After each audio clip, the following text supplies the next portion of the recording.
Bonjour le Jura, salut à toute la communauté de drone FPV, bonjour aux passionnés. Ça me fait plaisir de vous retrouver pour cette vidéo. Ici on est dans la capitale du Jura, à Glémont. Voilà, on est le multi-rotor team donc, qui est composé d'une partie de gens qui apprécient de faire du drone à vue et une autre partie qui font du drone en FPV. Donc le FPV, pour ceux qui ne savent pas ce que ça veut dire, c'est First Person View.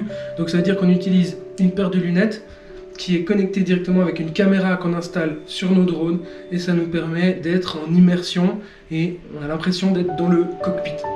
De ce fait, ça fait vraiment un sport ou un loisir passionnant, donc on a vraiment cette sensation de voler, on se prendrait vraiment pour un oiseau quoi, et on a vraiment cette sensation de sortir de son corps, quasiment comme si son esprit sortait à un moment donné, qui nous donne une liberté qu'on n'a pas en tant qu'humain, qui est assez énorme.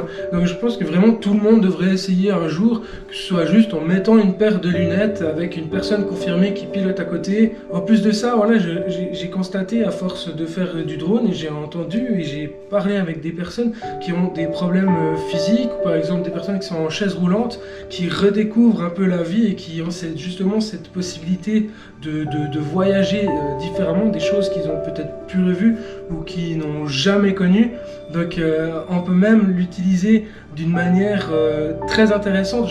Je connais aussi une personne qui a une maladie rare, donc avec une immunité qui est vraiment pas très bonne et du coup il a mal facilement, il a les os qui sont faibles, alors il sent facilement son corps, même quand il s'asseye il peut avoir mal aux fesses, donc il utilise le drone vraiment pour laisser son corps, abandonner son corps et penser complètement à autre chose. J'ai encore des exemples, comme une connaissance de Bienne aussi, qui a commencé le drone parce qu'il s'est fait opérer donc, du disque. Il travaillait beaucoup sur les routes, donc il s'est fait mal au dos et le disque est sorti. Alors encore voilà un exemple pour vous expliquer comme quoi on utilise le drone régulièrement pour des cas de santé.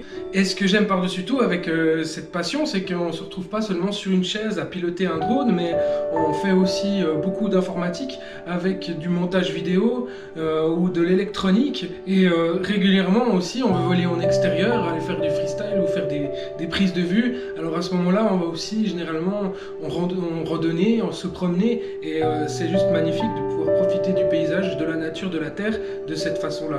Alors pourquoi je vous raconte tout ça au final, c'est qu'on est 8 de l'association du Multi-Rotor Team à s'engager déjà depuis quelques mois pour la réalisation de ce projet. Et bien sûr, il y a eu ce confinement qui nous a un peu ralenti, mais aujourd'hui, j'ai le plaisir de vous informer qu'on va ouvrir les portes donc ce vendredi 15 mai. Et ça nous fait vraiment plaisir de pouvoir vous offrir un hangar où vous pourrez venir voler de jour comme de nuit, comme de mauvais temps. Et je me réjouis vraiment de vous retrouver pour qu'on puisse voler ensemble, se faire des petits défis de chronomètre pour tous les confirmés. Et pour les amateurs ou les débutants, nous avons mis en place des formations donc sur 4 niveaux qui va vous permettre de devenir autonome pour pouvoir voler seul et en sécurité. Vous avez aussi la possibilité de prendre un pack complet qui implique les 4 niveaux avec 6 heures de simulation offerte où moi ou un des collègues sera toujours là, présent, pour vous donner un coup de main, vous aider à évoluer et à avancer le plus vite possible. On arrive au terme de cette vidéo, ça m'a fait super plaisir vous présenter le projet. Maintenant vous pouvez soit aller dans la description et faire un don par PayPal, comme ça nous aiderait aussi à évoluer, à continuer à grandir et à rajouter beaucoup d'éléments sur le parcours afin que ça devienne vraiment comme dans un film de science-fiction. Sinon, vous avez aussi la possibilité donc d'aller chercher plus d'informations et vous inscrire sur le lien qui se trouve ici, donc le site du Multi-Rotor Team. En parallèle de cette vidéo, vous pouvez regarder sur ma chaîne la visite du circuit de nuit. Alors n'hésitez pas d'aller la regarder, vous aurez déjà une belle vue d'ensemble du bâtiment et on se retrouve tout prochainement, ça me fait super plaisir. N'oubliez pas de vous abonner et on se retrouve tout bientôt. Ciao!